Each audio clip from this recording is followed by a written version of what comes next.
받고 싶은 것이 있다면 휴대폰 못지않게 트위터로 팔로를 맺으면 좋겠다라고 생각해서 올렸고요. 물론 블로그도 있습니다. 넘겨볼까요? 오늘 그래서 이런 내용들에 대해서 이제 이야기를 할 건데요. 제가 고민을 좀 많이 했어요. 기술 강의를 하는 건 굉장히 수월하고 특허에 대한 소개를 하는 건 너무나 좋지만 CEO분들을 모시고 아주 구체적인 서비스도 보여주면서도 이분들에게 좀 더 스마트폰을 어떻게 활용하는 것이 좋을 것인가. 사실은 교육을 현장에서 경험하고 계신 선생님들이나 여기 계신 분들이 저보다 이 분야에 더 전문가일 수 있거든요.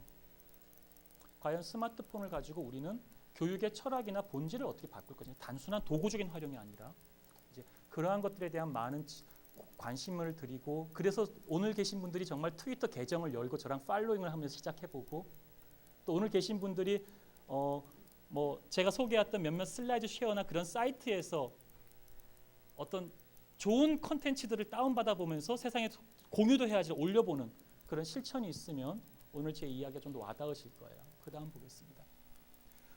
이건 동영상을 보면서요, 그냥 이렇게 좀 기분 좋게 한번 시간을 가져볼게요.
제가 오늘 아이패드에 대한 회로도를 설명할 것도 아니고 아이패드에 대한 어떤 알고리즘을 설명하고 어플리케이션을 어떻게 개발하는데 자바스크립트를 쓰고 오브젝트 C를 사용해 가지고 어떤 코딩을 넣는 게 좋다든지 메시업 기술을 이용하고 신디케이션을 사용한다든지 RSS가 오톰이 어떻게 푸는 이런 얘기를 하는 게 아닙니다.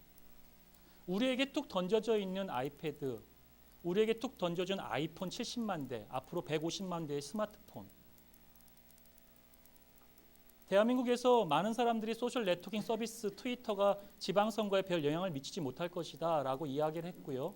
또 실제로 불법적인 일이다라고 선관위가 유권 해석도 했었습니다.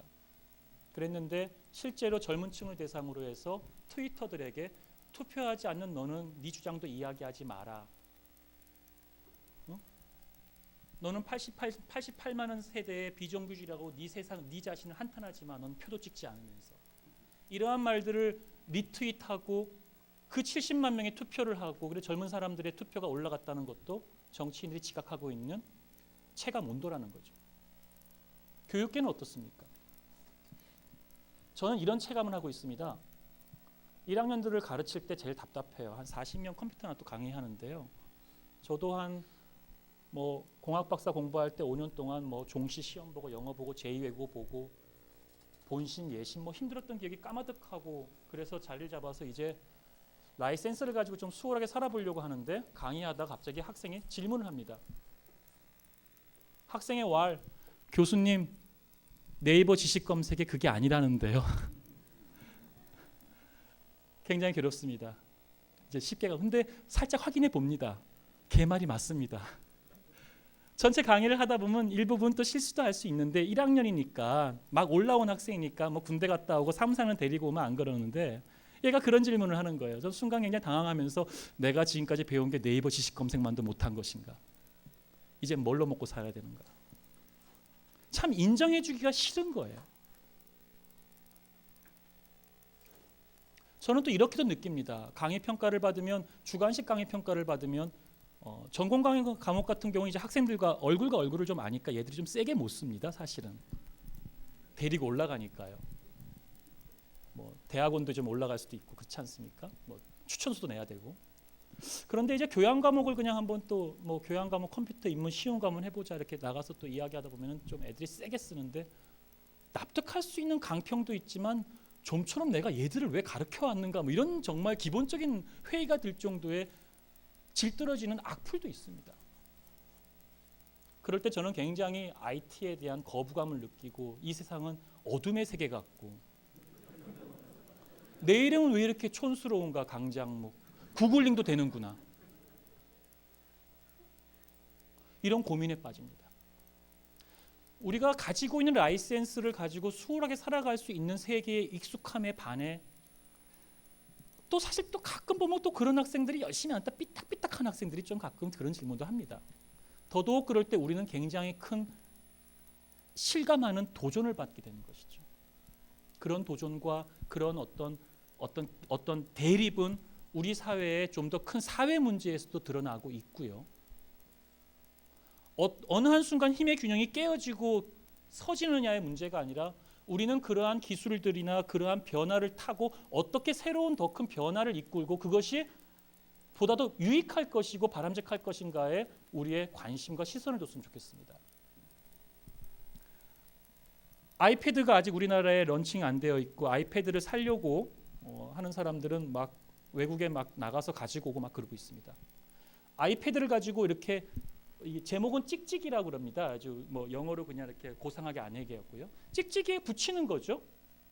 학생들이 기숙사에서 누워서 잠깐 짜투리 날 시간에 뭔가 관련되어지는 강연을 뭐 붙여서 누워서 본다거나 이동하면서 본다거나 우리 일상 속에 어떻게 이런 디바이스나 기술들이 좀 더 생활 속에 밀착되어서 다가갈 수 있을 것인가? 아이들의 동선 속에서 이러한 것들은 어떻게 움직일 것인가에 대한 스토리를 한번 짜볼 생각은 없으신지요? 그런 로드맵을 한번 그려보는 건 어떨까요? 그러한 것들을 생각해 보면서 스마트폰, 아이폰이란 새로운 도구가 과연 교육의 본질을 변화시키는가라고 하는 사회 구성적인 어떤 생각들 그리고 아이패드나 포지, 이제 포지가 나오겠죠.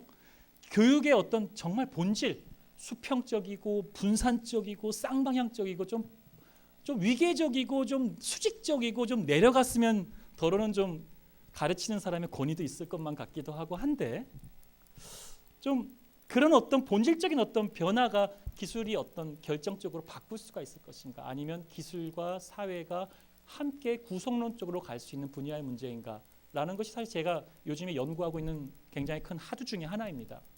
그래서 이제 거기에 대한 좀 큰 이야기로 오늘 그런 학내의 소통의 질서와 원리는 어떻게 새롭게 구성하시겠습니까? 라는 이제 계속 질문을 던지고 있고요. 그 다음 볼까요? 그래서 우리 가르친다는 것들 또 배운다는 거 상향적이라는 거 수평적이라는 강의한다는 거 듣는다는 거 사람이라는 거 관계라는 거 뭐 이런 고민을 참 많이 해봅니다. 저는 지금도 기억을 해요. 저는 일반 고등학교를 나왔기 때문에 50여 명 공부할 때 뭐 서울 시내 고등학교였지만 그렇게 대학을 많이 못 갔던 것 같습니다. 50명 중에서 한 반에 한 5명 정도가 서울 시내 대학 정도를 들어간 일반계 고등학교였고요. 난 근데 좀 키가 커서 뒤에 앉아 있었어요. 친구들이랑 같이요. 내 삶에서 그 친구들이 굉장히 인상적인 개성이 있었는데 그 친구들이